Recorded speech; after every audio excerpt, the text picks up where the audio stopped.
Hey guys, got a new slingshot build here. Already drawn the template that I want. I'm gonna take my Leatherman, cut it to shape, and see what that looks like in one sec. This. And then you just have to, I'm gonna trace around the template so you can see it better, and then shape it with my Dremel. So I'm gonna take my Dremel, got Black & Decker one instead of the 4, and shape it to my desired style and shape. And quick note, I'm mainly only going to be using the Dremel for like the more intricate angles, like these dips over here and clean, nice U around the middle of the forks. But any like large amount of material on the sides or like over here, I'm mainly just going to take with my knife or razor blade to get most of the material out. It just takes too much time using a Dremel, honestly, and it will take too much sometimes if you're pressing too hard or not paying attention. And this is what I'm referring to. Like, one side seems like I'm taking more off, the other it's only because the shape of the actual Y branch that I cut off of, it is a little bit thicker on this side, so I took more than on this side. And so once I have it more uniform, shape the handle, you'll see how it comes in. So I want to say one more thing, that this is very dry wood. It's also sycamore wood, so it's not very grainy, but has a lot of holes in it because it was just sitting on a dead branch right by where I live for a very long time. So it's not going to be the best type of wood that you could be using if you just cut a branch right off a tree. That's most ideal. It is wet, it is not dry, it's easy to cut, easy to work with. The only problems is it will warp if you have it already designed and ready to go. So it's best if like you have it just before it's completely dry, and then make sure you let it sit out and wedge it in between like 2 books or something so it doesn't warp after it dries. Now I got the handle shaped to form. See how it's coming in. I'm not going to take any more really off the sides here besides shaping the finger holders a little bit better, you know, like, 'cause it's a very easy, simple design, but it's very nice for both hammer and knuckle and I forgot what this is called exactly, but the different style of holding the slingshot. I know a knuckle grip, but this is my favorite shape for slingshots. It's very, very nice. And so I'm just gonna take a Dremel and my box cutter, and I'm being so serious that this is what I used to shape the handle. I like using knives, but it's so easy to just switch a new fresh razor blade in, and you know, they're super sharp, and so they just take off material very fast. Why worry about a knife if I just have several razor blades? So I got it pretty much all done. Shape the bottom, the handle.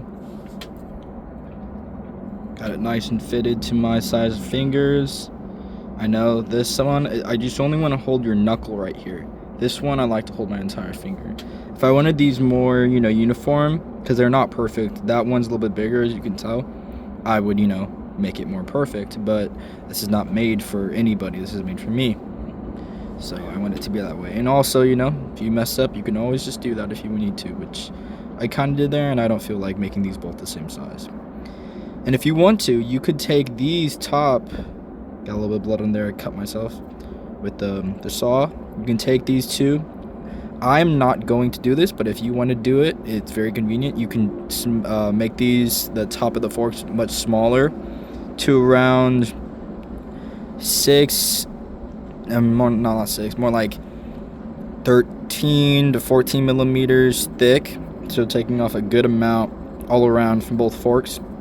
And you can take some O-rings, make some grooves around those forks that are shortened, and just take a band, take those O-rings and slap them right on there if you want to. Take them on, take them off whenever you want to. I'm just going to take some band material and wrap the bands around the top of the forks instead of doing that for a more secure and more uniform shape, so I don't have to take so much off the top here. And reminder, this does not need to be perfect. It took me not even 30 minutes to make this. I've made several crude slingshots. This is probably the most like actual detailed one that I've actually made before. I could show you some others that I've made, but this one came out very good because I actually used a template this time. I usually kind of like just go with what shape that comes to mind as I'm shaping it. Like after I have the U, I kind of figure out what I want to do on the outside of the frame after I have the U. In this one, I just got a very nice very, very nice fork from a branch, and so it actually gave me the material that I needed to actually make it this shape. So you're not always going to get something like this. You might find something that is more crude. One size is one branch is way bigger than the other, or they're sticking out in like this, it's hard to do with one hand, but like diagonally, like this. So one side is pointing that way and the other, so you have to shape it to the sides where they meet, and that's very tricky to do. But if you have something nice like this, you can get it to where it looks pretty uniform with just a Dremel and a box cutter. Then you just take an old band that is not really what you like to be using anymore, or any kind of band really. Cut the material off of that, and I already have some extra material from an old slingshot that I turned into something different, and just have that lying around, and you just take the slingshot. And here's a big thing you need to know: make sure that whatever bands you're using, if they are OTT or TTF, that you make sure that they are on the right side, right side for firing. So when these are OTT design bands, so they're going to be held like this, and I'm going to make sure that I have the top parts of them like this on the top of the slingshot. So it's going to end up just like that, right over it, just like that. And then I'm going to take these each sides with the material and just tie them on.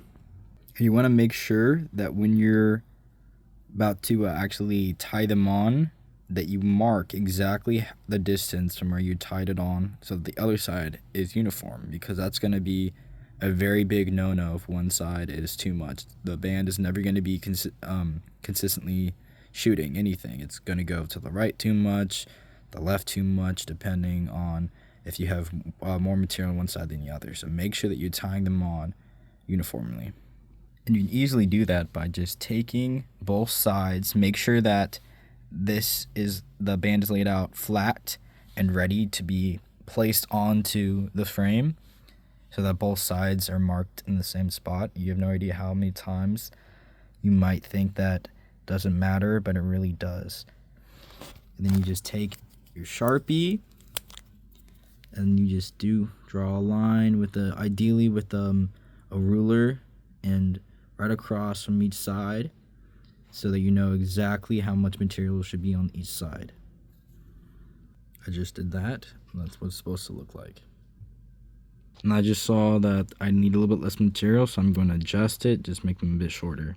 And I actually just cut some material off of the actual band itself. I like my bands a little bit shorter for a little more power. Then I marked it to place it onto the frame. Now, I don't know how other people do it, but I don't use any jacks or anything. I just use my hands, use pressure, and just tie them on like you would tie anything on, with just overlapping and knot.